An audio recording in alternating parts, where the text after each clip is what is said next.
And hello, everybody. Thanks for coming to hang out tonight on Entropy Emporium. I'm going to drop the music just a little bit because I don't know how loud it is, but I'm going to guess it's maybe a little loud. So I'm going to turn it down like just barely. Y'all let me know in chat um, if the music is too loud for you. Hello, everyone. Thanks for hanging out at Entropy Emporium this evening. A couple of quick announcements before we introduce ourselves as the cast of this show. I never remember to pull up my announcements page. First and foremost, most importantly, we are raising money for the Palestine Children's Relief Fund. It is very obvious why this is important work to be doing right now. They are doing very important work on the ground in Palestine, in the Gaza Strip. If you cannot donate, we ask that you continue to spread awareness, continue to speak out about what is going on, pay attention to the world around you. We all know the realities of what's going on right now. It's a difficult time to be an empathetic human being, but that does not mean that that job gets to stop. So pay attention to the world around you, donate if you are able. If you are not able, continue to speak up and speak out. Secondly, we have a Discord channel. If you like what we do, if you want to come and hang out, feel free to just head on over to our Discord. Um, it's just where we go to, be a bunch of nerds. We just get to hang out and support each other and talk about our characters and our games and TV shows and whatever else is at top of mind. So definitely feel free to come check out what it is that we do over there. Finally, and this one is game specific, so I gotta get the right screen open. Godkiller Desecration deals with mature topics, which can include graphic depictions of violence, death, betrayal, gaslighting, sex with fade to black, religious themes, drowning, self sacrifice, manipulation, and mind control. This can be an intense game because of some of the topics that we're going to be covering. If at any time you decide it's not for you, we ask that you just take a step back and keep yourself safe.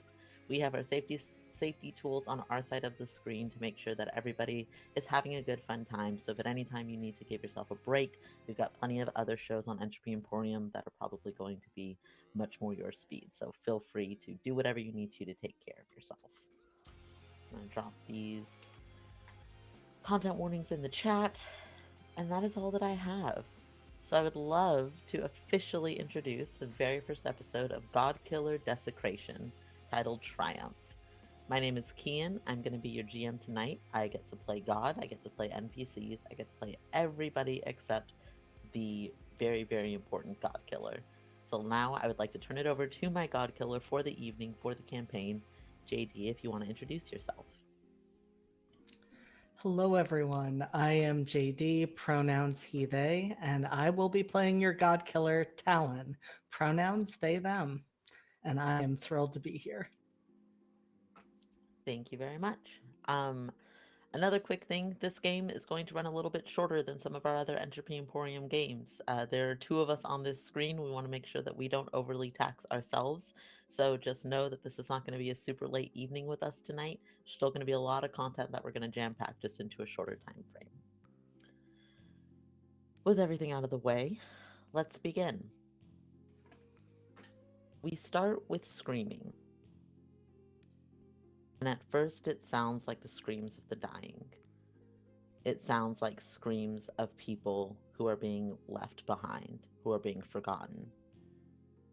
And then you take a moment and you clear your head and you realize that's not the screams that you're hearing now. These are screams of joy.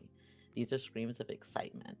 And I use the word scream not because people are cheering, not because people are whooping in excitement, but because what has happened is so shocking to everybody that screaming is all that can come out. This has never happened before. A god has died. Not that that in and of itself is a rare thing. Gods have died before, but this god was brought down by the hands of a mortal. We've never seen something like this. We may never see something like this again. And as those screamings are wrapping around you and filling your mind, and you are sent into the Temple of Echoes to tithe, I would like to ask you, Talon, what are you tithing today?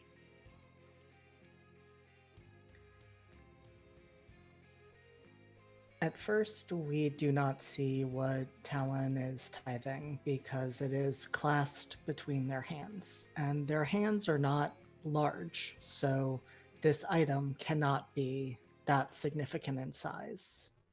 And as they open their palms just a bit, we see what looks like a simple folding knife with a beautifully carved wooden handle. It is not bloody, it is not open, it is simply there in their palm. You approach the Temple of Echoes, and this cavernous space is deathly silent. The door shut behind you, cutting off the sounds of the crowds outside who are screaming about Talon, the most devout, the strongest, the god killer. And in here, it's just you, and you're approaching this altar to tithe. And you hear a deep voice that both comes from the back of your mind and seems to surround your entire being. Of course, you would come to me on this day, the voice says. You owe me everything. And at the far end of this temple, out walks what looks like a human, taller than most, probably at about 6.5, 7.5 feet. The longer you look, the taller they seem to get. And then you notice other features. The fact that their face and head is a many pointed star, bright red, eyes shining, with a dark, deep grin across their face. And they've got not two, not four, but 6 arms. Just 2 legs. Normal amount there.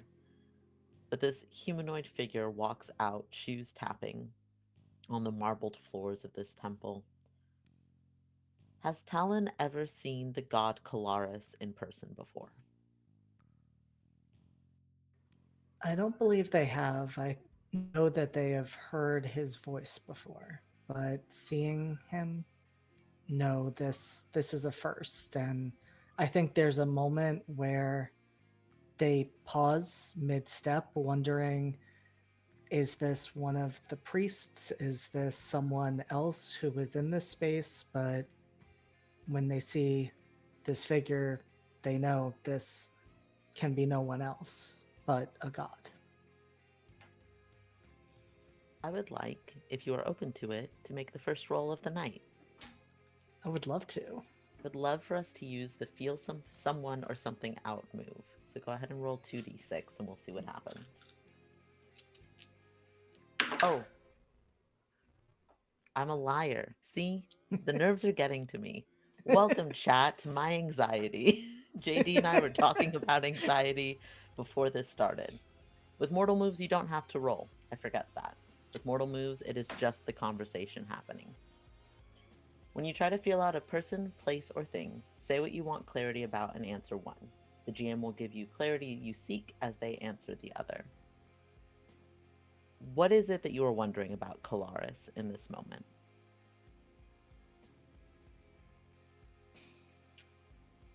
I think we're leaning towards what feels welcoming on the surface. Talon is looking for an indication that this moment is not as dangerous as the moment they recently faced, and they are looking for comfort from their god. What feels welcoming on the surface is this. In this dangerous moment that you had recently experienced, being in the domain of a god is oppressive. It's heavy. You can feel that their power surrounds you and at any instance can break every bone in your body, and there would be nothing you could do about it. You are inside the temple, the largest temple to Kalaris that exists in the entire cradle, and you don't feel that. There's not a display, an overt display of power. There's not this heavy pressure that's drilling into your temple and into your bones and into your joints. This god, for whatever reason, is almost approaching you as though person to person, which is not something that you've ever really thought Kalaris might do, given your other interactions with tithing here. But It seems like Kalaris is doing what other gods have not and is actually muting their power in this moment. It's trying to keep things very, very quiet. So, what feels welcoming on the surface is that lack of power, is that lack of just divine energy that seems to always be radiating off of gods. I will then ask you, what feels dark or unnerving when you peer deeper?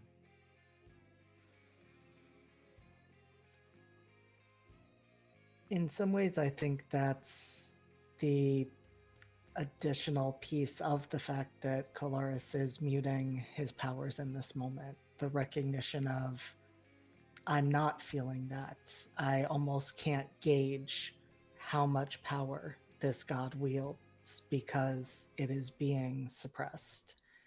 And I think as well, those words, you owe me everything, are still echoing in Talon's head. And that automatically sets them just a little bit on edge as they are approaching a conversation with a god. You walk toward this altar. Calaris does not say anything else. That smile never leaves its face.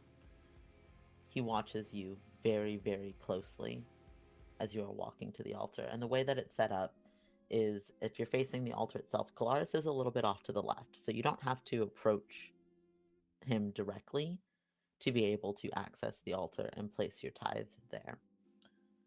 But as you're walking to the altar, which seems to get farther and farther with every step that you take while you are under the scrutinizing eye of this god, we jump back a little bit. We flash back to something that, while still stressful, is at least not so pointedly stressful for you as you are in this moment. We flash back to a conversation that you're having with your best friend Starling.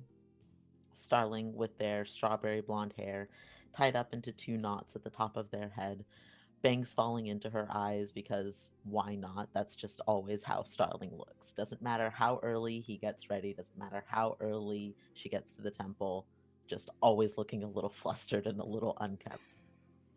And Starling kind of adjusts their glasses and looks at you and says, they've asked me to go to the front. Well, not to the front. That makes it sound like a front line, and it's not quite a front line, but they've asked me,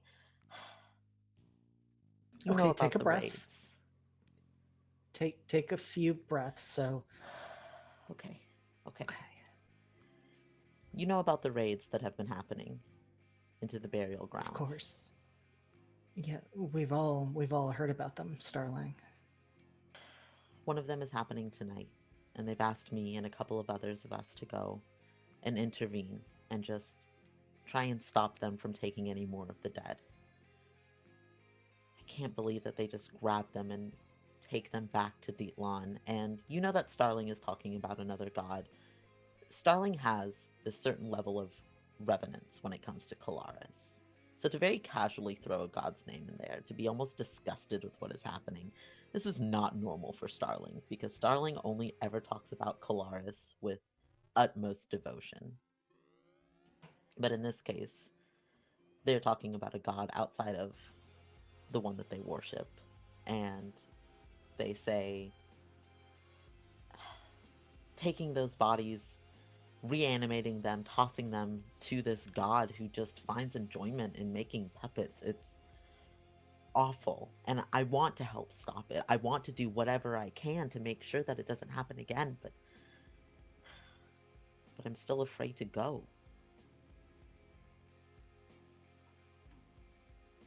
I mean, Starling, that seems like a very reasonable response to being asked to go to stop a raid. I don't even know how to fight. I don't I've never hit something in my life. You know that, Talon. Of course, I know that. I tried to teach you how to throw a punch one time, and it went terribly. It did. I'm not good at these things. I tend to just get myself hurt more than I can do any damage to anybody else. I think that they want me to try to talk to one of the people doing the raids. I think they want me to try and I don't know, talk them down or something. That has to be it because I can't possibly be of use in a fight. I mean that would make sense. That would absolutely make sense, Starling.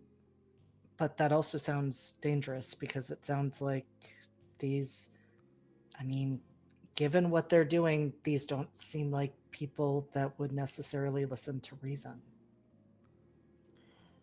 I don't think so either, but I mean, I guess we've never tried before. We've never tried talking to them. We've never tried to just ask them to stop stealing our dead. And it's a very, very strange thing to say out loud. But if this is what Colaris wants, if this is what Robin wants, and you know that Starling is speaking about Robin Midzi, who runs the Temple of Echoes, who is the most devout of Colaris. If this is what they think is going to be best, then I have to see it through. I have to try and help any way that I possibly can. And there's a level of determination to Starling that you haven't seen before. Um, Seems a little bit more assured of themselves than is typical.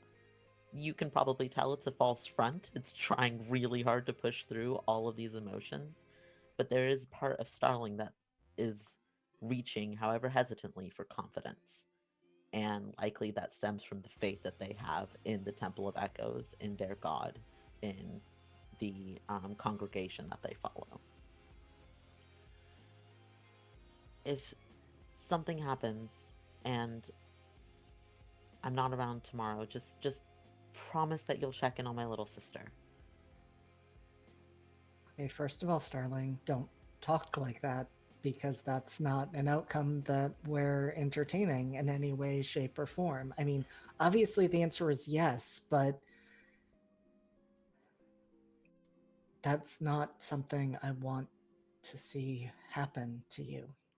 Obviously, that's not something I want to see happen to you. And Starling might realize because Talon is not always careful in their words around Colaris and the priests, that they are very much biting back the urge to ask, why were you chosen? What is Colaris's plan? They're they're not wanting to shake that confidence, however false it is, and they're not wanting to question their god when many years could bring that back, even in a conversation like this. Starling has always been honest with you, is always just wears their heart on their sleeve. You cannot, for the life of them, tell a lie. And they've never withheld information, but Starling doesn't offer you an answer to that unasked question. Starling does not say if they have any inkling. It doesn't look like they're voicing why they think they were specifically chosen by Colaris to go on this mission. Look, I know that we don't want anything bad to happen to me. And I don't think anything will because Colaris will be watching over me and I won't be going by myself. There are a couple of us that are going. But just, if something does happen, just take care of my little sister for me. And we jump back to the present moment where you finally reach the altar of Colaris and you place this blade, which looks very small on this giant marble table, that you place it very gently onto this marble table and take one step back. And Colaris's voice, you hear him start to laugh in the back of his throat as he says, "So this is what you bring me to show your sentimentality. This is what you bring me after you've killed a god."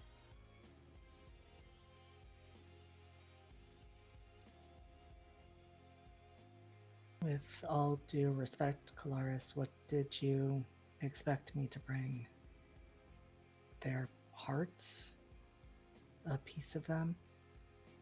That did not seem to be the right memento that would not be an object that I have any personal connection to, but this blade, this blade has been with me for all my life. The laughing grows louder until it is echoing off of the temple walls as the god of echoes themselves cackles at this. You would bring me the heart of a god if I asked for it? If you asked for it, of course I would. That is what it means to serve, is it not? What is Talon thinking in this moment? Talon is thinking that they never, ever, ever want to kill a god again. And so this line of questioning is not heading in any direction they remotely want to entertain. They are also a bit afraid that perhaps they could have offended Polaris with their offering, with their tithing, and they are now second guessing themselves and their choices. Which the second guessing is pretty common with tithing to Kalaris because how do you tithe sentimentality? How do you know what you're giving, what is most sentimental to you, what is most important to you, is enough to justify the hunger of a god?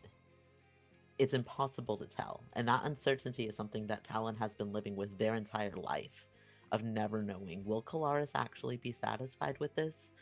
Or will the god have something else to say? And up until this point, you've only ever had to take things to the altar and leave it there. And you've just never had any repercussions. And all of a sudden, now this god is standing there next to the altar to directly pass judgment on if you are giving enough sentimentality, which is a terrifying thought. There is a deep, deep set anxiety in the bottom of your stomach as this god, this cannibal, this creature with unimaginable power stands next to you and laughs. Good to know that if I needed the heart of a god, you would grant me that request. That could be useful for me later on.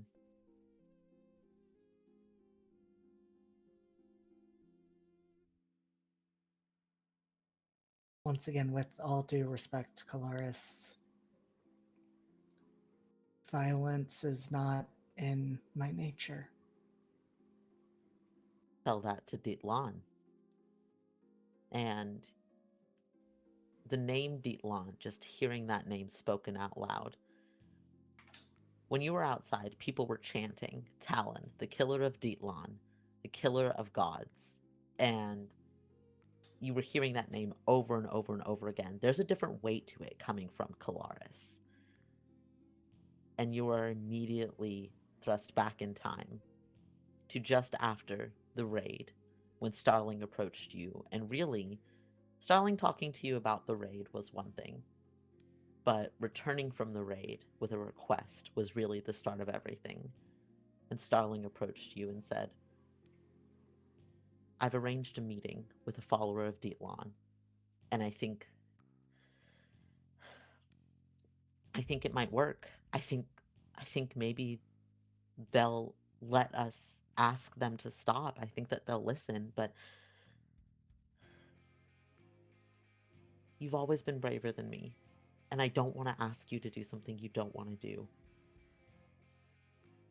But would you go to this with me? Talon doesn't hesitate. Almost as soon as Starling finishes speaking, they are saying, of course, I'll go with you. I'm not going to make you do that alone. It could be dangerous, Talon. Think about it. Just. And already Starling is starting to smile. Seems more settled when you say this. I just don't want to go alone. I don't need to think about it, Starling. I I can go with you, of course. I will go with you. This is not something one person should do. Okay. Okay. Um, we're to meet them tonight, just outside of Angel Fell, down by the caves. And it's the caves are not often spoken about. It's a secret place, a quiet place, and Starling is the least likely of anyone to speak about them. But you also know that in the Fading Deep, those caves that are um, situated on the edge of the Fading Deep, the ocean that blocks one side of Angel Fell, is the Sinking Temple, and that is the domain of Dietlan. You understand that this is where Dietlan's temple is. The Sinking Temple itself was once a necropolis that was overcome by the Fading Deep, and this god of reanimation, this god of the dead, had his fill of all the bodies that were there to reanimate and create followers with. And so he has made that his temple, and that is where he lives. That is where he resides. Um, and Starling says, at the caves, we'll meet them. We'll talk to them about it. I don't know what's going to happen, but just, I'll meet you there tonight, late. Probably once the moon is up, just to be safe.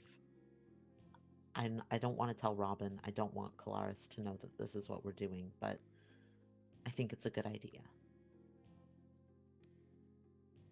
Why don't you want Colaris to know, Starling? I don't want them to know that I'm bringing you into it. I was supposed to do this alone. So we'll wait until it's dark and we'll meet at the caves. It's somebody named Andre that we'll be talking to. I think it might be Colaris's most I'm sorry, excuse me. I think it might be Dietlan's most devout. And we'll just talk. We'll just see how it goes. That sounds reasonable, and Starling, my lips are sealed. This does not need to be spoken of. It can be your honor for ending these atrocities that are happening. Thank you, Talon. And we're brought back to the Temple of Echoes very abruptly, and Colaris's laughing ceases. He goes quiet and then says, "Ah, so that's how you ended up meeting Dietlan. I didn't realize Starling was so brave as to do something outside of my view. I would never have thought them brave enough to do something that I did not directly ask of them."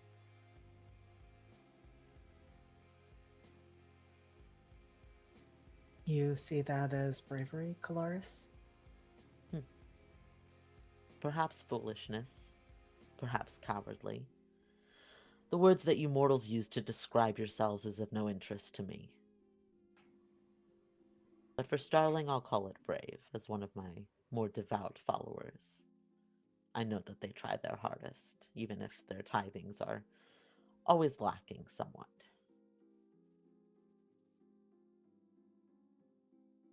And Talon hears that and knows they will never be able to not think those words when they say Starling, and that they will never be able to say those words to them. This is particularly harsh to hear because you know that Starling tithes devoutly. And not only that, but has given up so much for Colaris. And to hear that it doesn't actually matter, that it's actually subpar compared to some of the other tithes that Colaris receives, is a very, very cruel thing for the god to say. Tell me, Talon, did you know you were going to kill a god when you went to the sinking temple?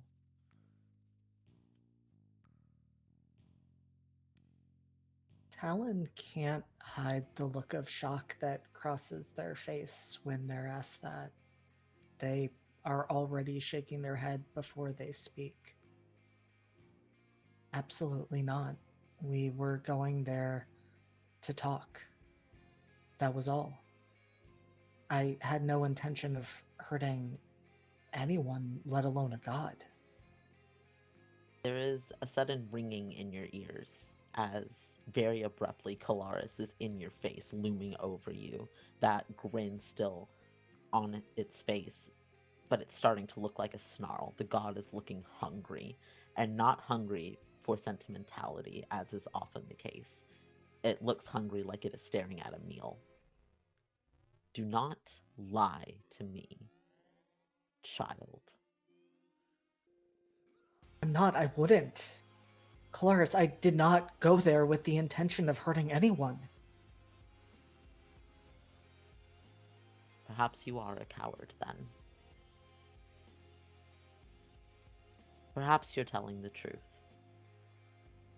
Does not change the fact that somehow, some way, you managed to kill a god. Tell me how that happened. And we flash back, and all of a sudden we are in the caves on the edge of the fading deep. These are caves that Talon goes to fairly frequently. How often is Talon in the caves? At least once a week, sometimes more, depending on how much time they are needing outside of the view of Colaris. And that is exactly what these caves are. They are a bit of a hidden spot for whatever reason, and many people think it's because the echoing of the water coming in and washing away what would be tithes, items that people leave behind for the fading deep to consume rather than give them to a hungry god. But the sound of the water constantly echoing off of all these items off of the walls of the caves make it impossible for the god of echoes himself to see. Perhaps it's because he thinks that is simply another echo, and I know all echoes, and I don't need to investigate. Perhaps he willingly turns a blind eye. Doesn't seem likely, but it is possible. But for whatever reason, these caves are a very sacred place to those that either question Colaris, are openly opposed to tithing to this sentimentality god, or those who simply want to live independently of what is expected of them in Angelfell. But we find ourselves in the caves. You are standing next to Starling at the edge of the caves before one of these large openings. There's a brief moment where all of a sudden you're in the cave and there is water filling, and the water is getting higher, and you snap out of it, and you're back at the front. The tide is receding right now. You know it's safe to be here. You're here often enough to know exactly when the best time is to be at the caves. Later in the day is when the tide tends to be receding, and so this late in the evening, you've got plenty of space to walk. In fact, the tide is receding so far that it's starting to reveal what looks like a bridge or a road or some kind of pathway that leads out to what you know is the sunken temple. All that we see is the very, very top portion of a church, slanted in the water, mostly overcome by the water itself. But there's a path that is slowly being revealed based on the tides receding. You've been to the caves at all hours of day and night. You've never seen this path before. This is very new to you. But you're standing there with Starling, who is glancing at the sunken temple and then glancing back at the caves. Is it true that Colaris doesn't know about the caves? Do you think that's real? I don't know what I think, Starling. I know that being in the caves feels different. That it feels like a place where if you need it, you can take a breath and know that it is your own breath. It is not meant for Colaris. That that is heresy, I know, but I think it might be true. I don't really care if it is or not. I just care how it feels. I don't understand how you can come to a place like this all the time. People leave items here that are meant for Colaris. These are perfectly good tithes. I don't understand how you can want to be in a place like this. I think that it is important that those people have that choice. And I am comfortable being in a place that allows them to choose. They have a choice. They could choose to follow Colaris. I don't understand why people don't see it the way that I do. You hand over the things most important to you. The most important moments of your life are given to a god to keep them safe. I don't have to worry about them. I don't have to worry about forgetting things or losing memories or remembering to honor something. I can just hand it all to Colaris and I know that it's safe and I don't understand why you or anybody else doesn't see it like that. And Starling gets agitated when it comes to their faith because they are so devout. They are so wrapped up in the Temple of Echoes. It's everything to them. And so this is more animated than Starling usually gets. Um, More firm, more severe than you're used to seeing them. And even though this is different than how they usually talk, how they usually are, Talon reaches out to take one of their hands and clasps it between their own and says, Starling, your faith is incredible. And I can understand why it doesn't make sense to you that others don't feel the way that you do. But not everyone has that kind of faith. And maybe that's a good thing. Maybe that's a bad thing. Maybe it is an incredible tragedy for them to not have that experience of honoring and trusting a god the way you honor and trust Colaris. But that is also their freedom to not have that faith. That is where they have that choice. And I'm not saying it's right, I'm not saying it's wrong. I'm just saying that it is.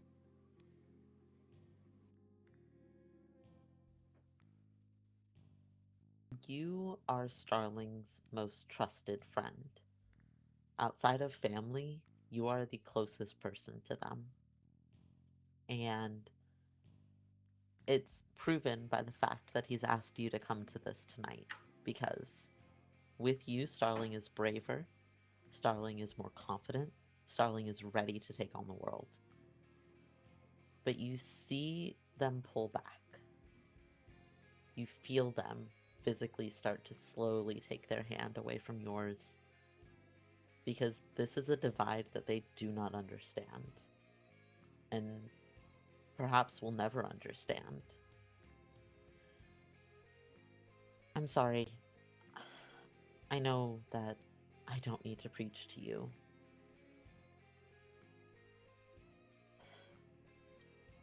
It just doesn't. And then they stop themselves because there are footsteps coming from the fading deep, coming from the water. As somebody is walking up this path, you see a very pale person, white hair, deep red lips, bloodshot eyes, wrapped up in layers of cloth. They look sickly, but they walk very confidently.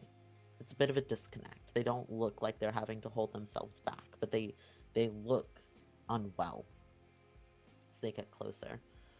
And Starling turns to them and says, Andre, right? And the person nods. That's my name. You are Starling. I didn't realize that there would be someone else here with us tonight. And glances over at you.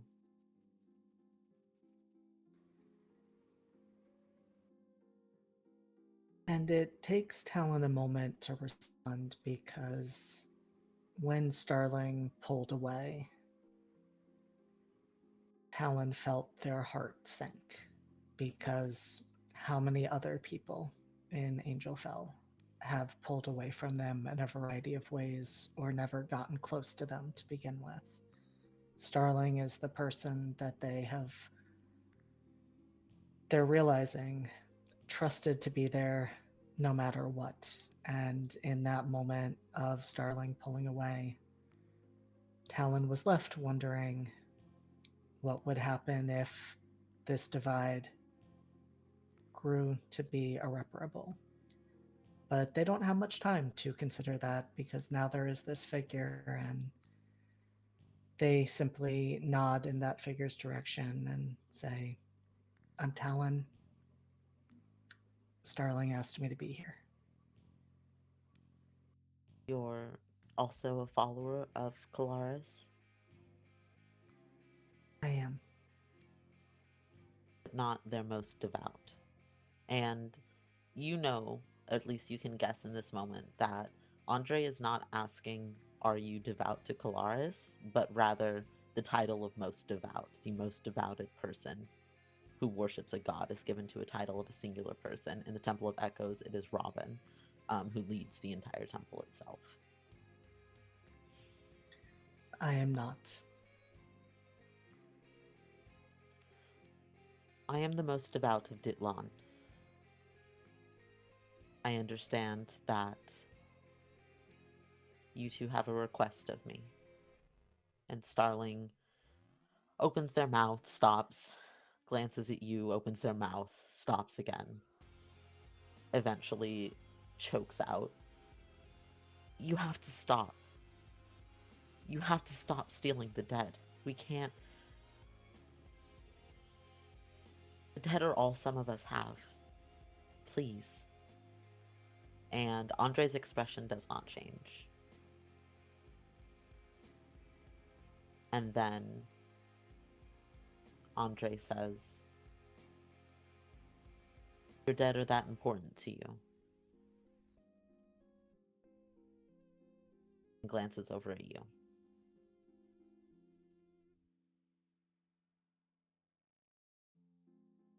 And Talon glances at Starling for a moment, just hesitating because they are here for support, not necessarily to answer these questions, but since they have been addressed directly,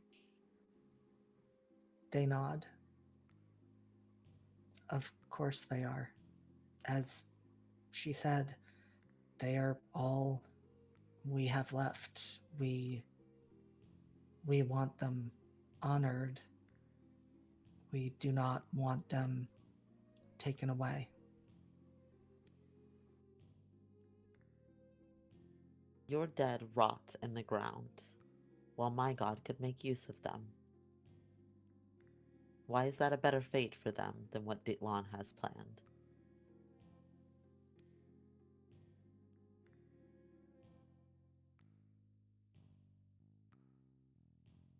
Because they deserve to rest and the living deserve to have a place where they can go to remember them.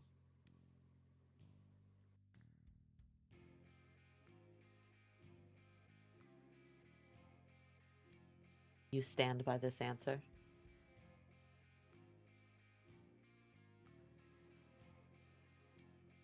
Talon nods again, and I think can't help themselves from saying they deserve better than just to be puppeted. So, yes, that is my answer. There's a very slight upturn of the corner of Andre's mouth when you say that. And would you say this to a god?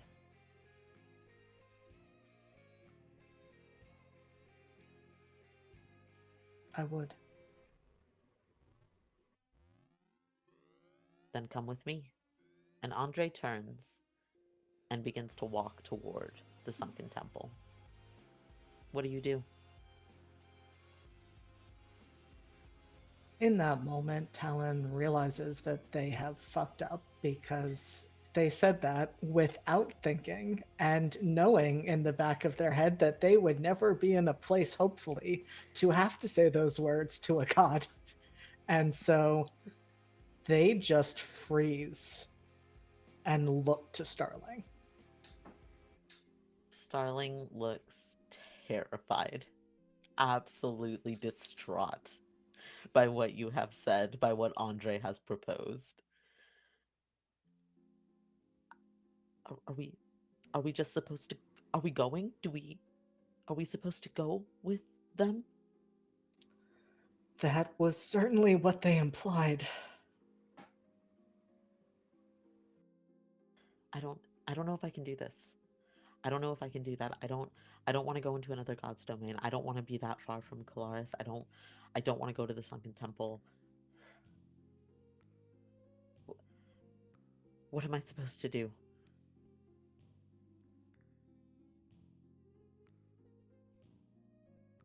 Talon has several thoughts run through their head. They they think about just running because that could be an option and it wouldn't solve the problem, but it would mean not walking into another god's domain, especially a god such as Dietland. And they also think about the fact that Starling has been tasked with this, that this is his responsibility, and that Talon has agreed to help them do this. And so, after a few moments of hesitating, they say, "You don't have to, Starling. I was the one who said it, so I will be the one who goes there." Talon, you can't do that. You can't go What alone. what other choice do we have, Starling? I'll okay. Okay, I'll go and tell Robin. We'll come after you. We'll make sure that. And Starling looks again distraught by all of this, by this turn of events, and looks close to tears. You can see that tears are starting to gather in her eyes as they say, I just can't go with you myself. I'm sorry. I'm not asking you to, Starling. I made the choice to say those words. I will deal with the consequences. Okay. Okay, I'll wait here for I don't know, 30 minutes. And if you're not back, I'll get Robin and we'll go after you. I'll bring the entire temple if I need to. Just please be careful. You know me, I'm always careful. You've never been careful a day in your life, Talon. I sure haven't. And Starling takes off a ring that they wear often, hands it to you. It's very simple. It's inlaid with black stones, a simple gold ring with black stones on it. You have to come back because you have to give this back to me. And you know the weight behind what Starling is saying. You have to come back because this item is sentimental. This is something they have not tithed, but it is important to them. And so you have to come back because they have to give it back to Kalaris, is what Starling is implying. But for right now, this is yours. And hands you the ring, takes a step back, glances over, and you can see Andre is waiting to where the cloths that they are wrapped in are starting to pool in the water around them. But the path seems to continue straight on. It doesn't look like they're sinking into the water and walking deeper. It seems like there's a level path that they're walking on. And Andre glances at you, tilts their head. Are you coming?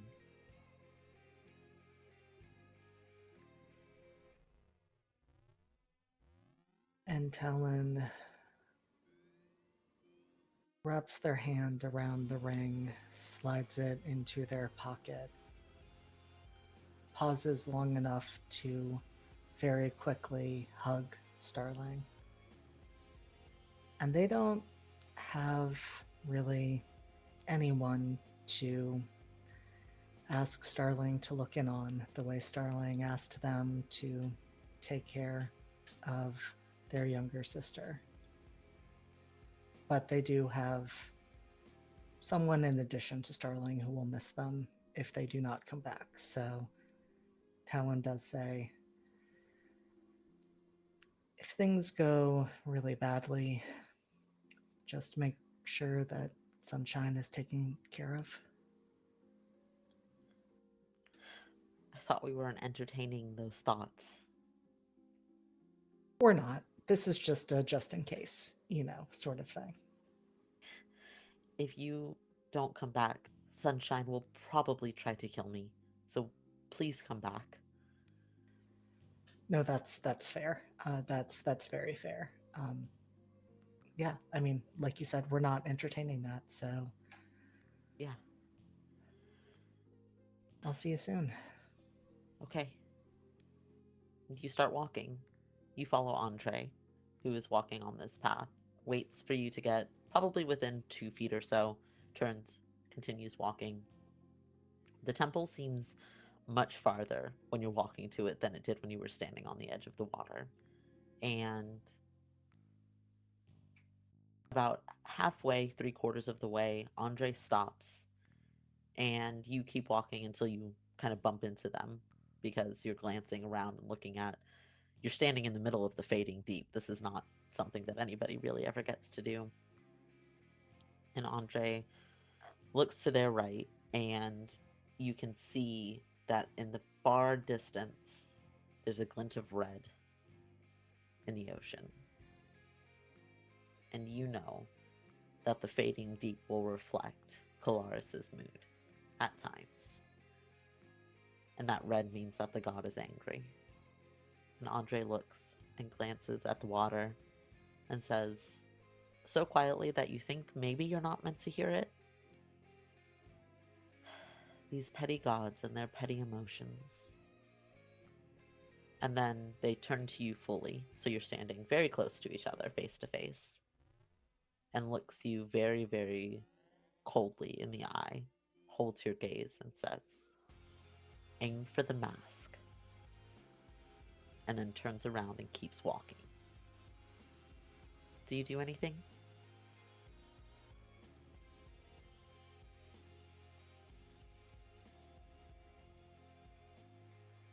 Talon tries to process those words while also processing what they are registering is happening when they see that glint of red, and chases after Andre, asking, what did you mean by that?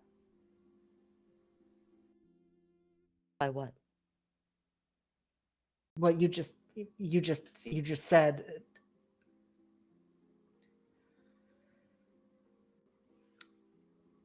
Yeah, I I don't know what I thought I heard. You didn't just say something? I haven't said anything. And Andre nods once, turns back, and continues walking to the temple. It takes you both some time to get there, but eventually you do end up at the sunken temple. And the walk has been level, but somehow you are able to see more of the temple than you were when you were standing on the edge of the ocean. There's a small door, and Andre opens it, and water trickles in from the ocean, but very slowly. Something is keeping the water from completely flooding this doorway. And Andre steps inside and starts going down a set of stairs that seem to spiral down deep into the earth, much deeper than a normal church would go. Do you follow?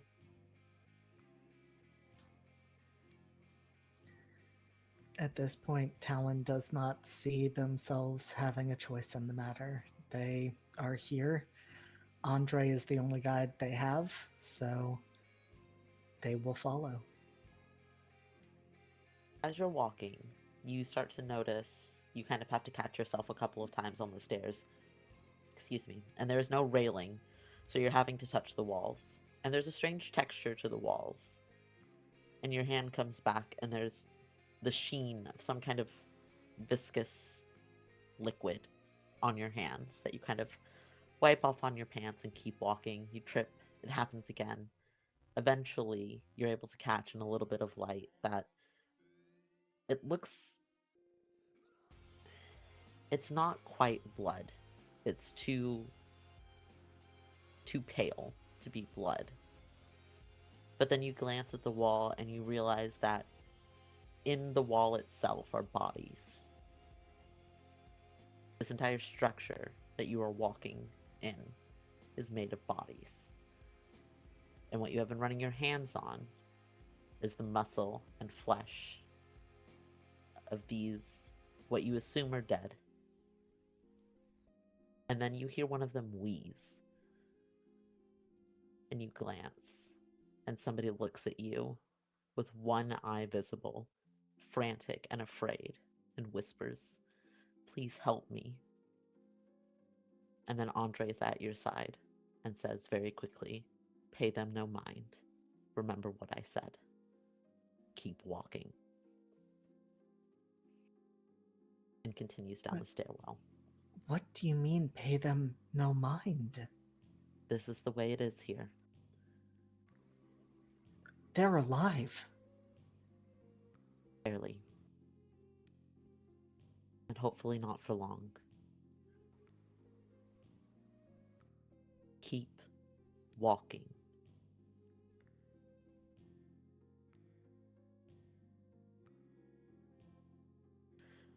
What is Talon thinking right now? Talon is having so many thoughts flood their mind. They have just had an ongoing, oh shit, oh shit, oh shit, what have I gotten myself into since they started walking? They're thinking about what Andre said when they were on that bridge moving across, and if they actually heard something or if it was just a trick of sound, something caught in the wind or something like that. But now they are thinking that all they want to do is turn and run. And they also don't feel like they can, because if this is what is happening to bodies that are taken and reanimated, if this is what is happening to living people who are brought into this domain, Talon wants that to stop. And I think they're also wondering if they know any of the bodies that are here. You keep walking. And you can't decide if it's easier to avert your gaze or scan the faces that you can see and figure out, are any of these from Angel Fell? Are any of these people that I know? Are they people that I once loved? So far, no recognizable faces. It seems like if there are any from Angel Fell, they are likely deeper within this cave. You continue down the stairwell. Andre doesn't say anything else. You get to the bottom, and the ground finally opens up beneath you. Andre gives you a second as though to compose yourself. Turns to you and says, "You are about to meet my God. I encourage you to tread carefully. Don't forget what I said." And this is the first time that there seems to be a person saying those words and not just a mindless repeat of don't forget, don't forget, don't forget. Andre very intentionally has paused and said, please do not forget what I have told you. Do you have any questions for me before we go in?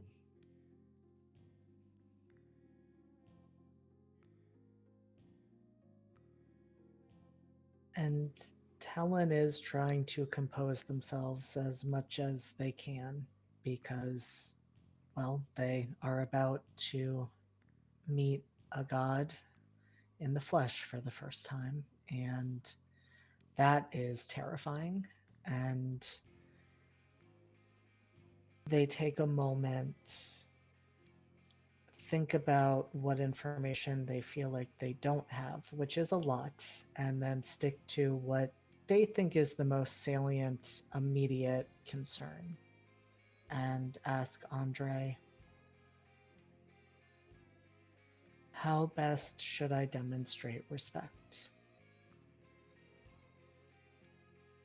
Don't look at any of their eyes. Keep your gaze on the ground.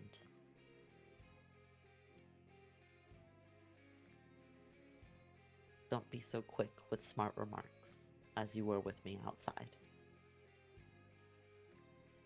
Eatlon looks for subservience. Lean into that. Do what you can to make sure he overlooks anything else that you have about you.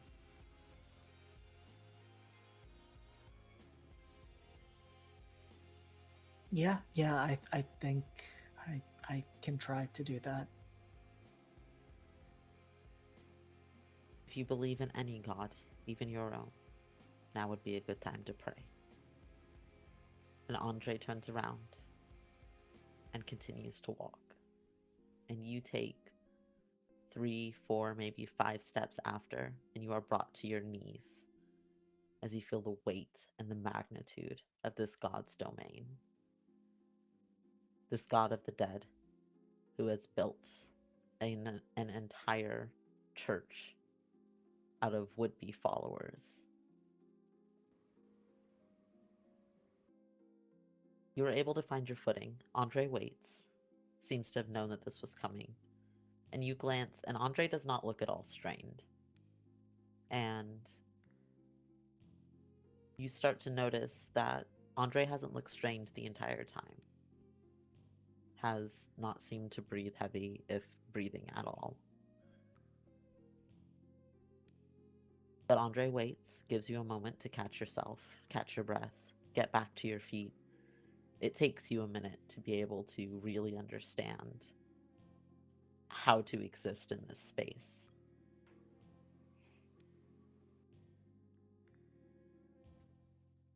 I think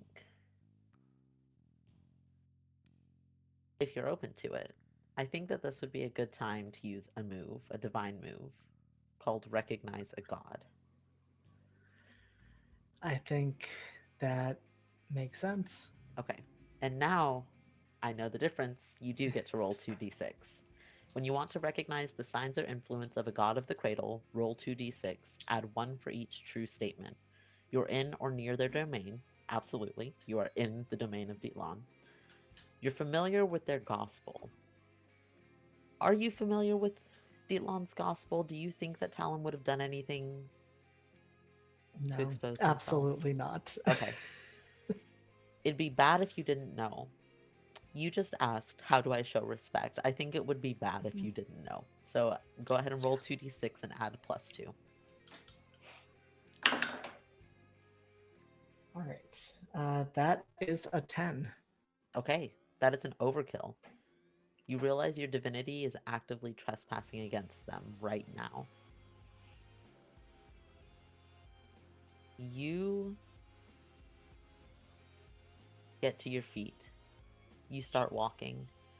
You think back to what Andre said of, if there's a god that you believe in, pray.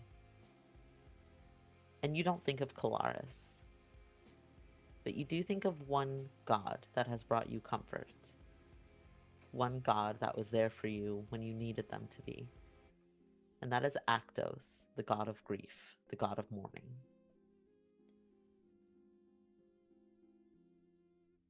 You hear a body wheeze next to you, and then another, and another, and another, as though they are all taking in a collective breath. And then they exhale and, in one terrifyingly strong voice, say, "It seems you have brought me a snack." And I think that is an excellent place for us to go ahead and take a break. So we A will take a quick terrifying breather. place. I don't know what you're talking about, JD. We'll take a quick breather. We'll take about 5-10 minutes. So sit tight, hang out, get some stretches. It's a great time for evening meds if you need to take any of those. Grab some water, bio breaks, pet your pets. We will be back very shortly. Don't go anywhere.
And welcome back, everybody. So, last we had left off, the bodies that create the walls of the sunken temple took in a collective inhale and said, as one voice, "It seems you have brought me a snack." You see Andre immediately drop to a knee, glances back at you, kind of tilts their head downward, gesturing for you to do the same. What do you do?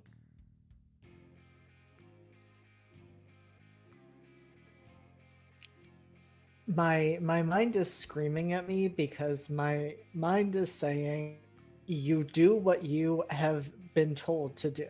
You kneel. And then everything else in me, and I think everything else in Talon, is going, no, you turn and try to run. And so I think that is exactly what Talon does. The great thing is that there is a move for both of those. I think that, do you feel like you were trying to act impulsively here? Oh, absolutely. Okay.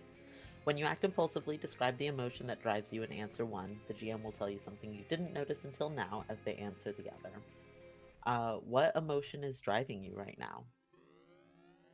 Absolute terror given this situation. Valid. Honestly, I think that's very fair. Would you like to answer what advantage do you seize or what trouble hits you hard and fast? I think I'm gonna go with what advantage do you seize? Because Okay. I think the advantage that Talon seizes is that that weight of divinity that they had been feeling has abated a bit, and perhaps they are even able to escape just a few more steps with that weight lifted beyond what they should have been able to do. So I think that is what allows them to actually move rather than just being frozen in place. You turn and you start to run, and you make it to the stairs. You make it all the way to where you were starting to climb the steps. The trouble that hits you hard and fast is that these walls are made of bodies, and they are made of followers of Dietlan, willing or not. And these arms leech themselves off of the wall and reach out with a terrible squelching sound as they rip their flesh from the flesh of the body next to them and grab you and grab hold of you. And you are being held in one spot and slowly pulled. And it almost seems like you are slowly becoming one with the wall that is holding you as it slowly pulls you in. You hear the voices laugh a bit and say, "You've brought me a snack that's very afraid of me, the most delicious kind." And then distantly you hear Andre's voice. "Please, they just want to talk." And the sinking stops. And for a moment, you're stuck in that in between place. One limb, one arm, and one leg out, the other two consumed by this wall. And slowly, the arms start to let go. And they don't fully release you, but you are fully separated from the wall once again. Only because my most devout has asked, but I suggest you not try to run again. And you are fully let go. What do you do? Talon presses a hand to their heart because it is beating so very fast after all of that, and they try to compose themselves the slightest bit, even though they are still gasping for air and panting, and say, thank you for the opportunity to speak. Andre stands, keeps their vision to the ground, walks over to you, and grabs your arm and says, "Come with me," and pulls you forcibly over. And it seems that the walls have gone quiet. There is no additional collective voice, there is no wheezing and exhaling. It's getting quieter the farther that you're getting into this temple. Andre does not let go of your arm, is holding very, very tightly to it, and you can tell that there's a little bit of a tremble to their grip. She guides you farther in, and every step that you take, the weight around you gets heavier and heavier and heavier until it is dragging your feet to continue to walk. And she continues to walk you on. You cannot stop here. You get the sense that if you stop moving, something will get you. And you don't know what, and you don't know if Andre knows what, but something will get you if you stop moving in this in between space. And so they continue to drag you on. And eventually, you end up in front of a very ornate, very large, beautiful wooden carved door. The closer that you look at it, you see that it is carved with terrifying images. People consuming each other. You see people chasing each other down. You see the worst of humanity all exposed on this door. Still holding your arm, Andre reaches one hand open, and it takes them a bit of effort, but they push this door open and they drag you inside and shut the door behind you, and you are left in complete darkness. As Andre says, "Wait here." And they let go of your arm and walk away. You are standing alone in a completely dark room. You cannot hear anything, you cannot see anything. Talon, what do you do?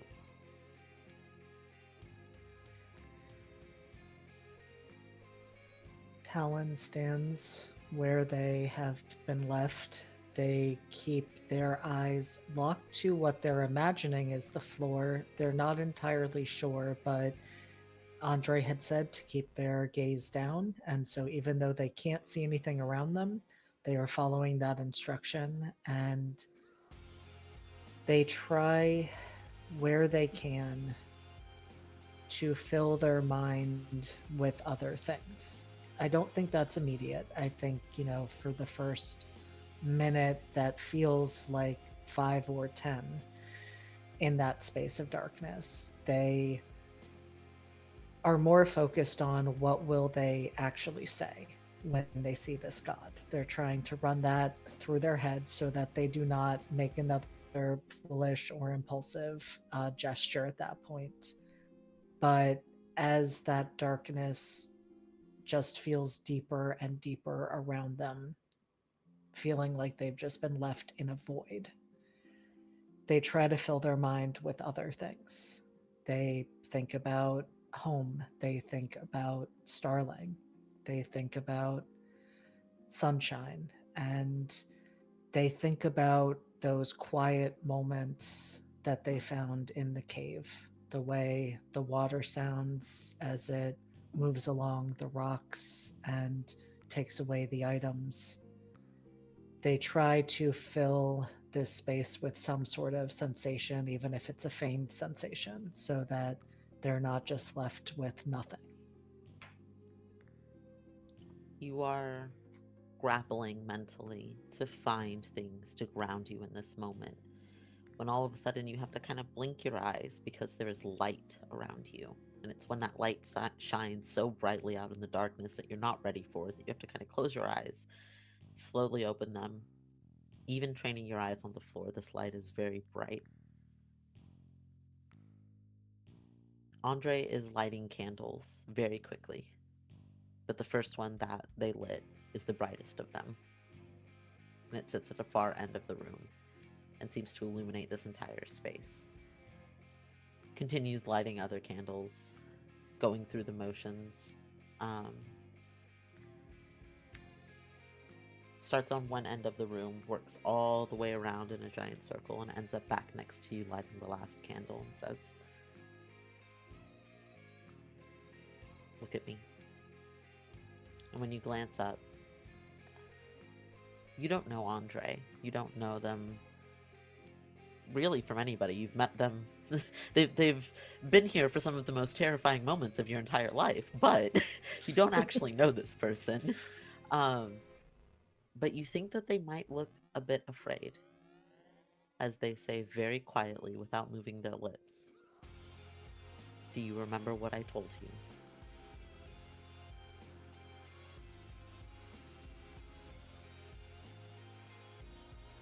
Helen thinks back.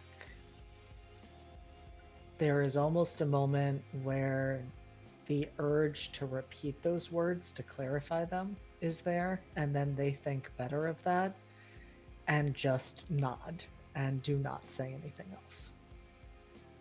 Andre nods very shortly and turns around and walks away. They disappear to the far end of the room. They go past where the candlelight can reach. And you hear something slither, something large, slither and drag itself in the outskirts of the light, away from where you can see, but it is huge, and it sounds wet and gross as it drags its body along. And you hear a voice say, "Did my most devout not tell you to kneel?"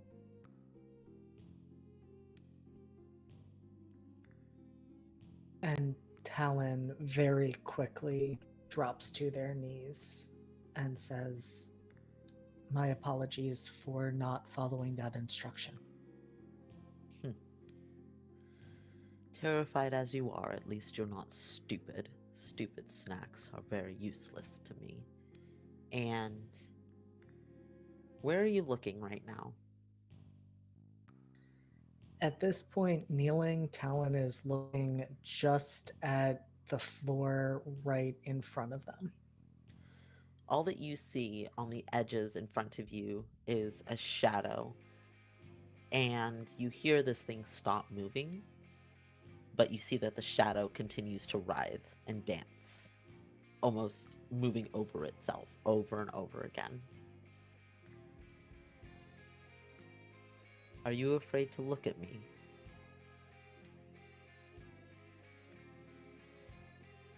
I was instructed to keep my gaze lowered as a sign of respect.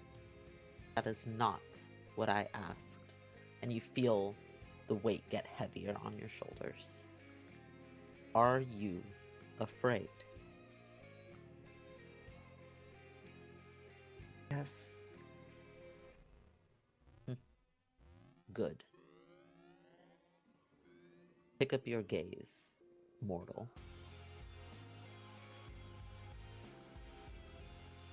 And Talon raises his gaze just a tiny, tiny bit, like a quarter from where they had been looking. I think that that counts for the mortal move, do as you're told. You've done this a couple of times, but I think here is where it is most important. When you do as you're told, say how you show submission in answer one. The GM will show you the glimpse of their true intentions as they answer the other. Would you like to answer how are you rewarded, or what vulnerability do you reveal? I think I'll go with what vulnerability do you reveal? And I think in this instance that vulnerability is in essence that Talon will do what they are told. Like they will follow orders, and that means they may act on those orders regardless of what they are. You are rewarded with a thought. In this moment, you're thinking, this is not what Andre said to do. Andre said to keep my gaze to the floor, but this god is Mhm. telling me otherwise. And you're thinking through other things that Andre has said. And one of the things that catches your attention is when Andre had said, don't let the god be aware of other things about you. And in the moment, it had seemed that Andre was talking about your snarkiness and kind of how quick you are to say things and your honesty, your very real honesty that you carry. And then you feel the weight of a knife on your side. And you think, wait a second, there are other things about me that this god can't find out. You slowly start to raise your gaze. You see in front of you an amalgamation of a creature. Arms and legs where they shouldn't be, bent at angles that they should not be. It's as though somebody took a pile of flesh and slowly molded limbs from it and pretended that it made a human. At the very top are these dancing faces, and it's one face after another. It seems to be 6, 7, 10, 20, 30 of them. It's hard to keep track. But one thing stands out. Only one of these faces is wearing a mask. Everything else you can see the pure expressions of these perhaps followers, perhaps the dead. You have no idea what it is. You're able to catch these glimpses because it seems, even though the faces are mostly concentrated to the top, every once in a while a face will drift all the way to the bottom to where it's within your vision. Talon, I have a question for you. What did your mother look like?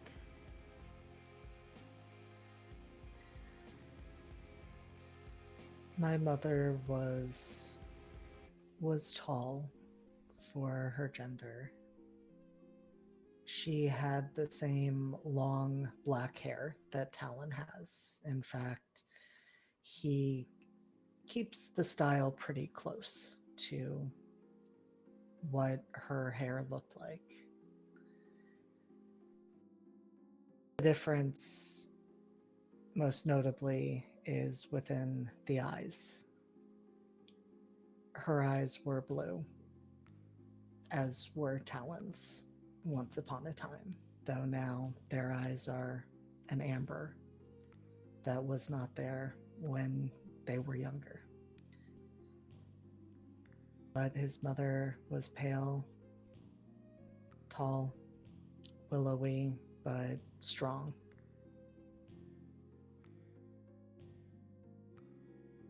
For a brief moment, your gaze shifts and you look up a little higher than you mean to, because you catch a glimpse of that same blue of your eyes when you were a kid, of your mother's eyes. And you hear a voice say, "My child?"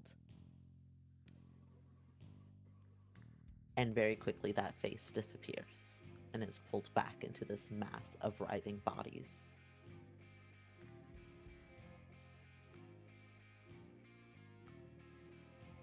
That deep voice from before begins speaking again. "It seems I've collected someone important to you. I would apologize, but I don't think they were of use to you anyway. Come here, mortal."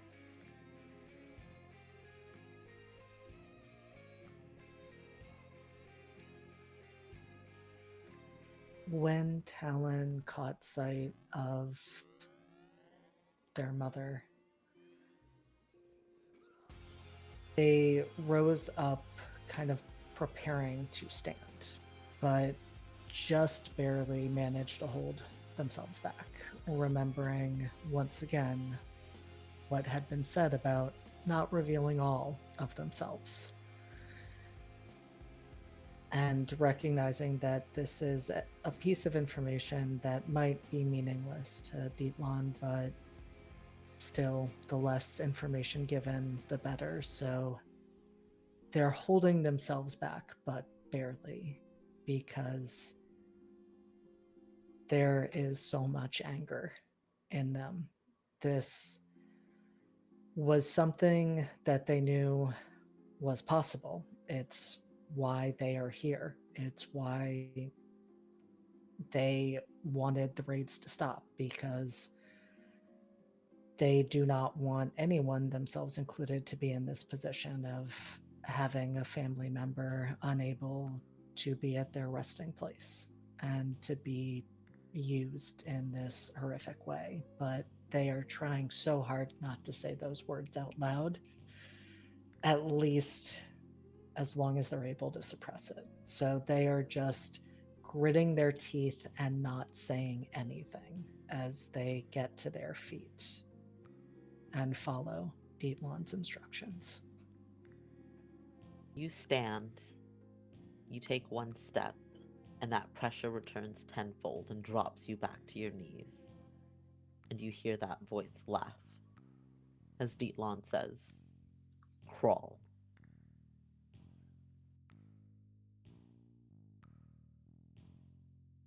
And Helen takes in a very deep breath. Their muscles tight with the effort of not saying anything, not reacting, with the indignity of having to follow this order. But they hold on to the fact that they are of no use to anyone, to Starling, to the people of Angelfell, to their mother, if they let those emotions interfere, if they do not follow these orders. And at least this might buy them a little more time. So, as grudgingly as is possible, they crawl.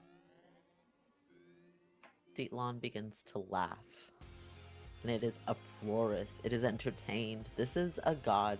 Kalaris, Talon has learned that Kalaris is a deity who relies on his people, who needs them to worship him. That is where he gets his power. Dietlon, all gods need their followers, but Dietlon makes it known that mortals are his plaything. They are there for nothing more than his entertainment. That is all that they are good for. That is the only use he sees in them.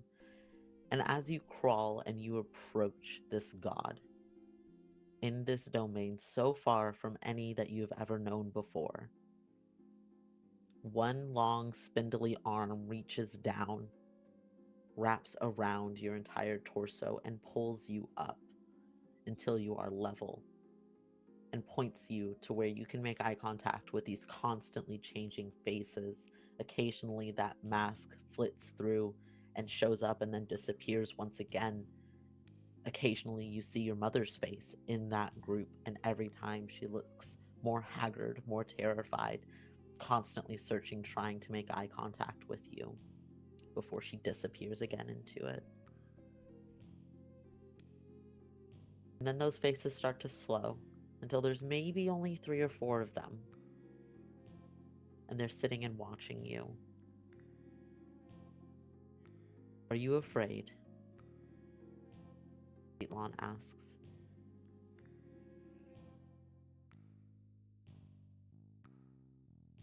Why do you ask a question that you can clearly see the answer to? When my most devout said that they had someone who wanted to speak to me, do you know why I agreed? No, I do not.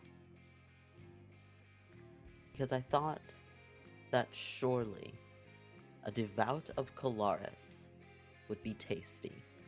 And Dietlon begins to bring you closer to this giant mouth that has opened up on one side. What do you do?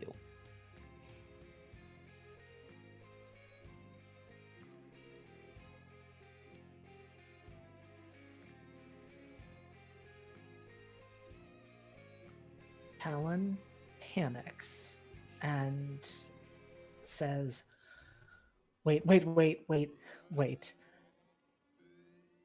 I can be much more interesting to you than food.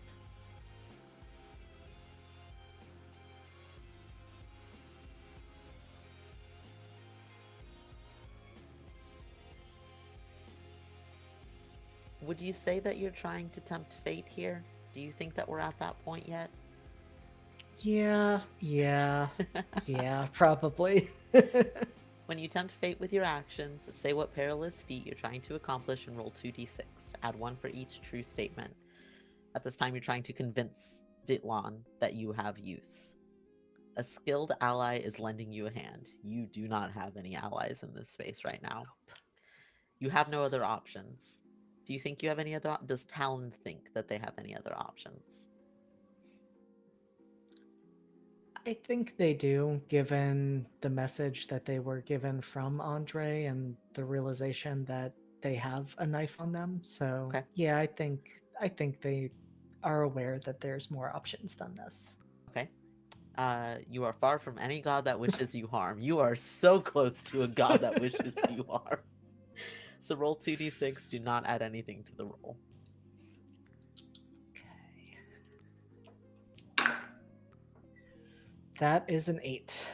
Okay, on a hit, you get through it mostly unscathed. The fates spare you for now. You say this to Dietlon. Wait, wait, wait. I am much more useful to you. And the hand stops and very quickly pulls you out. It moves you so quickly that you get dizzy for a moment, brings you face to face with one of these faces that dance around this body. Useful to me. I've never met a mortal useful to me before. Tell me more.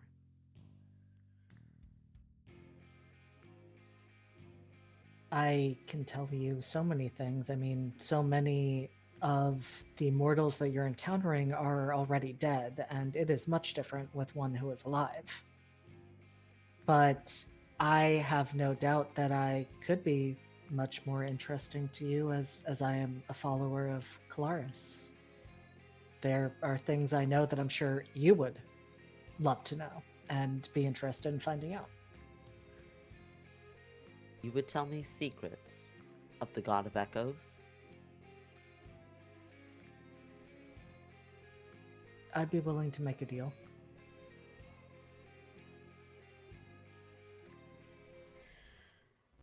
Dietlon laughs again, a deep rumbling sound, and says, I did not realize my most devout had brought me someone so bold. Here I was, thinking that you were simply a coward.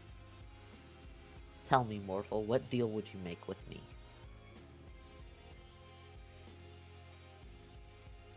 I would tell you secrets if you would agree to stop the raids on the burial mounds. If you would leave our dead alone and to their peace.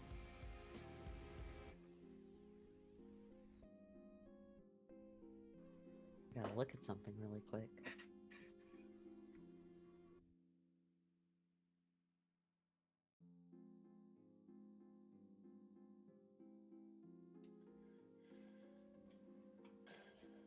Talon, you have never traveled outside of Angelfell, but you understand how gods function because you understand Colaris. You understand that there are gods that hunger, and they hunger for things other than just food. So Colaris hungers for sentimentality, for that feeling of importance.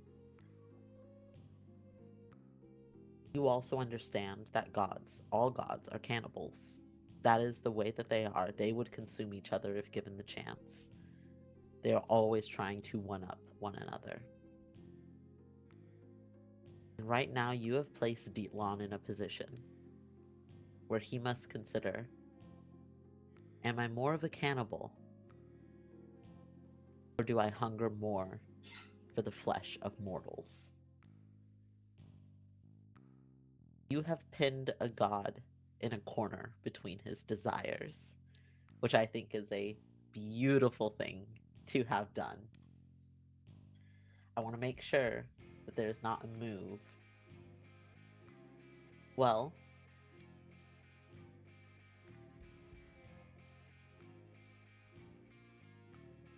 I don't think it's necessarily challenging someone dangerous. I don't know that we're. Deal is a challenge. But it does say in front of an audience, and there is not an audience here. There is technically. Technically, and it's a very important audience. Do you think that you're challenging someone dangerous here? I think I am, yeah. Okay. Okay. When you challenge someone dangerous in front of an audience, say what foolish or risky action you hope they'll take and roll 2d6. Add one for each true statement. So first off, what foolish or risky action do you hope that Dietlon will take right now?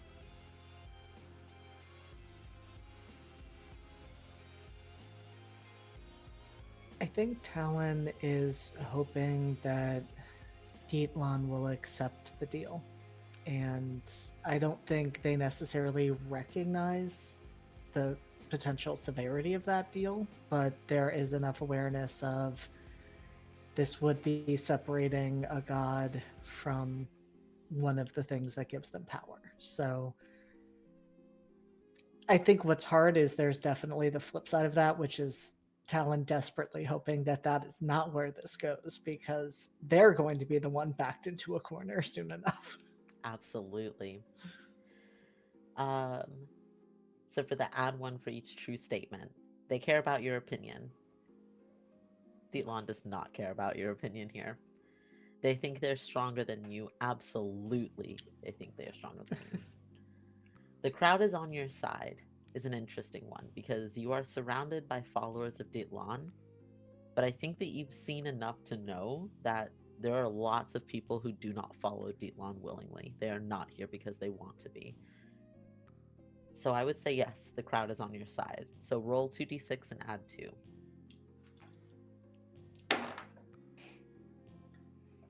That is, I'm trying to do math. That is a 9. Okay, your target rises to the bait. Dietland looks at you and slowly starts to squeeze. The hand starts to squeeze around your shoulders and around your arms, and it is slowly compressing your chest. It's getting harder to breathe. You see the faces slow down, and slowly what comes in front of you is the mask. And it pauses and looks at you. You know how to kill Kolaris?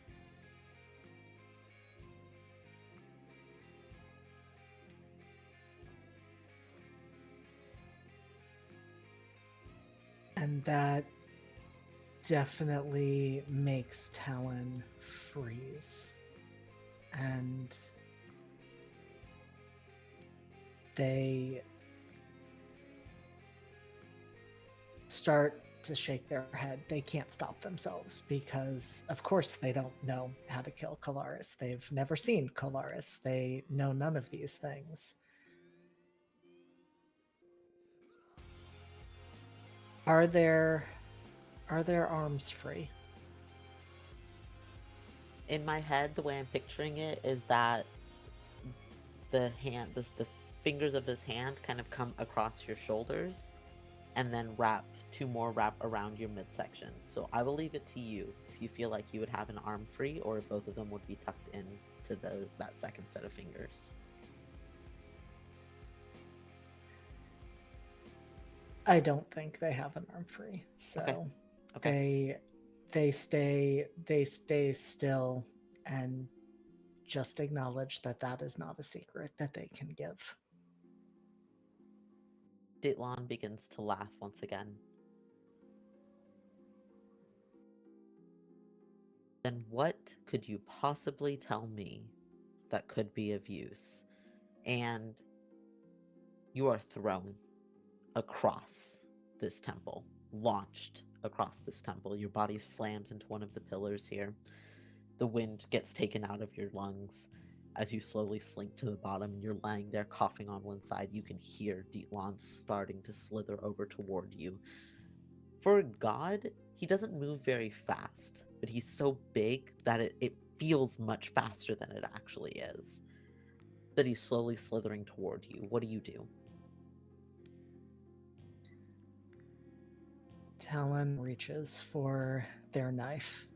They are thinking about how massive this conglomeration of bodies is and the fact that they are holding a knife that the blade is barely a couple of inches long. But if they're about to die, they're going to try not to just lay there and let it happen. You draw your knife as Kolaris gets closer. He's laughing once again. What is that petty blade going to do to me? And he rears up in front of you, arms extended. Do you go to strike? Yes. Then I think that is inflicting violence. There's a direct move for that, which makes that one easy. When you inflict violence on someone, roll 2d6, add 1 for each true statement. They wish you harm. Absolutely. You're Yep. desperate. Do you think you're desperate? Absolutely. Is it personal? They've got my mom. It sure is. All right, roll 2d6, add 3. That is a 9. This part of the fight ends on your terms. You go and strike. Tell me what this looks like as you draw that blade and you strike out at Dilan. I think for this moment, the initial gesture is one of someone fighting an absolutely impossible foe. You know, they pull out the blade and it looks laughable. It looks tiny. But when it cuts, it connects. And they may not know how to fight a god, but they know how to use a knife and they know where to aim. Their years of hunting have given them that. And so there is a surprising skill given the weapon they have chosen to use against a being so much greater in size and in divinity. You go and you slice, and a wound opens up on the side, and insides don't fall out, but full bodies start tumbling out of this gaping wound. You slice again, and more bodies are falling out. Each slice that you take seems to carve a little bit more from this god. Dietlan is laughing the entire time as though he's entertained by this, as though even with these wounds that you're causing, there is nothing that you could possibly do. That masked face gets close to yours, gets right up against you, and then switches out with your mother's. And your mother screams. And that face is pulled away, brought back into the masses. You slice one more time, and it is your mother's body that falls out, slams into the floor, unmoving, her bones clattering on the ground. You buried your mother years ago, but decomposition has not taken place. You can tell exactly who it is that is laying in front of you now. What do you do? Alan goes to their mother. They drop down and pull her into their arms. You're cradling your mother's body. She's not breathing, she's not moving. You can still see terror on her face from when she was existing as part of Dietlan. And Dietlan goes to circle you and says very quietly, "Oh, look at you, weeping for your mother. What a mortal thing to do, as though she could help you now."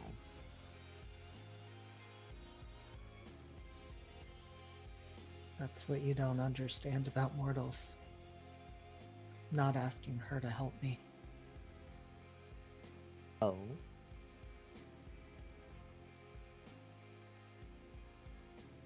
I'm I'm mourning the fact that she's gone. I'm mourning what you have done to her. And I'm not going to let you do that to anyone else.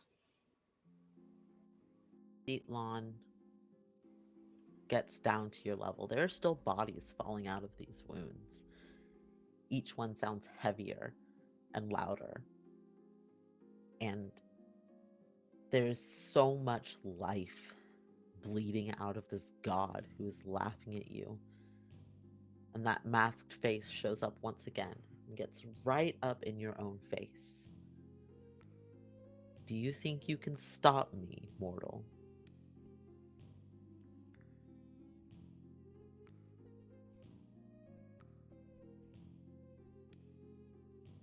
And Talon almost shrugs and says, "Well, I have nothing left to lose." And then they're going to straight up punch that masked face. I think that counts as inflicting violence. Uh, roll 2d6, add 1 for each true statement. They wish you harm? Absolutely. You're desperate? I would say yes, and it is personal. So go ahead and roll 2d6 and add 3.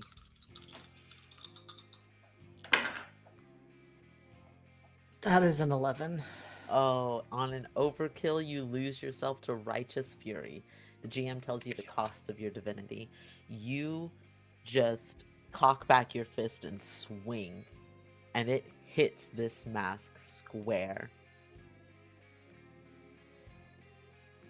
And there's a moment where you're not in the sunken temple. You're not holding your mother. You're not speaking to a god. Except you are, because there is a god there. There's a god at the distance, and you can see them.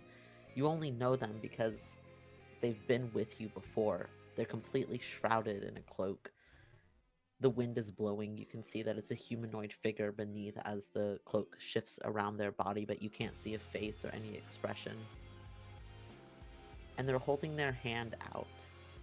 What is something that you would find comfort in this moment?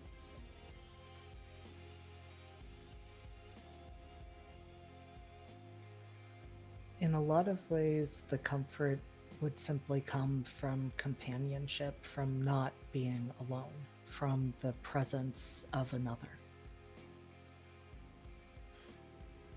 You see their hand reaching out, extended toward you, and just as you go to take it, they pull their hand back. And that separation from Actos, the god of mourning, the god of grief, has never felt so big. But you hit Dietland square in the face, the perfectly aimed punch. I don't think this is how it would normally go, but I do think that I need to ask, are you striking to kill here? Yes. And I think that this would trigger the crucible move, kill a god. When you confront a god in their true form and exploit their downfall, their true form being this amalgamation of bodies, and their downfall being that mask, describe how you slay them and roll 2d6. Go ahead and roll, and we'll narrate from there.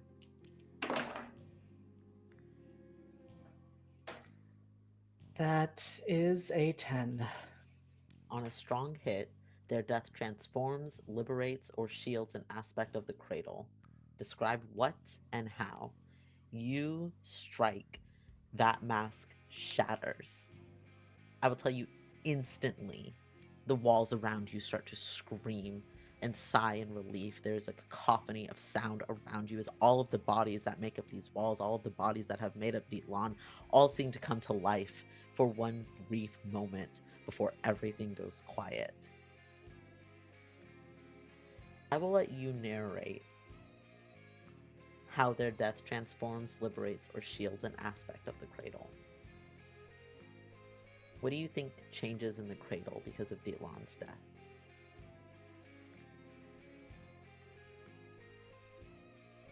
I think what is transformed in this moment is primarily tied to those bodies. I think those bodies start sinking into the earth, but not to be absorbed, not to be just left where they are right now, but to go back to where they were meant to be. Whether that is the final resting place, whether that is back to family or friends, loved ones that are missing this person. I think the temple itself, of course, has to start to crumble because there are no bodies left to make up the structure. You feel your fist sink into this wad of flesh. And you, with a squelch, pull your hand free. The bodies are screaming, they all go quiet. Everything starts to fall. And yes, the sunken temple has to sink, it has to disappear. But you are still inside, and it is a mad sprint to those stairs and up the stairs. And every step that you take, there is water coming down around you as the temple itself is falling apart and the fading deep is beginning to be let in. And you are having to claw your way up, except there's not much to hold on to that is not flesh and bone. You are having to use these bodies to keep yourself afloat, to keep climbing higher and higher and higher until eventually you reach that very first door that you came through.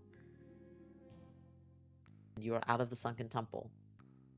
The path that was leading to it is not there. You're treading water, trying to keep yourself afloat. You can see the water around you. The bioluminescence is glowing red as Colaris is angry. You have no idea how long you've been down there. You have no idea how far you are from shore. But we flash back to the present day, where you are speaking with Colaris, who has just asked you how you killed Dietlan. Do you say anything?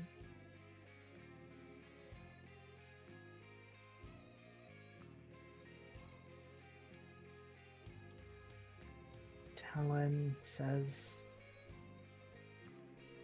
I I don't know how I did. I was angry.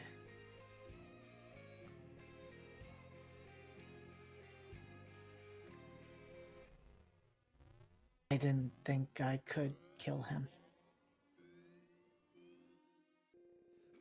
But somehow you did.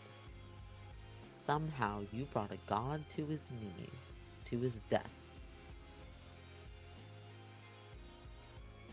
I have use for you, most devout of Colaris. God killer. There is something I need you to do for me. I think that that is where we will end episode 1 of GODKILLER Desecration. Thank you all so much for sitting and joining us on this journey, this very first episode of this journey, as we explore what it means to be a god killer in the cradle. The gods have already taken so much. Of course, they'll be able to take more. They're gods, they're terrible. We are absolutely going to see how vicious and angry and nasty they can get. Before I do episode closeout and announcement closeouts, I want to hand it over to JD. Please feel free once again, introduce yourself, let us know where we can find you and anything that you want to plug. This episode was delightful, Kian. That was a wild ride from start to finish. You can find me everywhere at JD Not Jason Dean, mostly on Blue Sky, if we're being honest, but you can still find me in a handful of other places. I'm most often with Live from the Apocalypse, where we are fundraising all year round. You'll see me there. Actually, I'm not sure you'll see me there much at all next week because my schedule is pretty light, but you will see me on Guild Superior next Wednesday for House of Eidolons.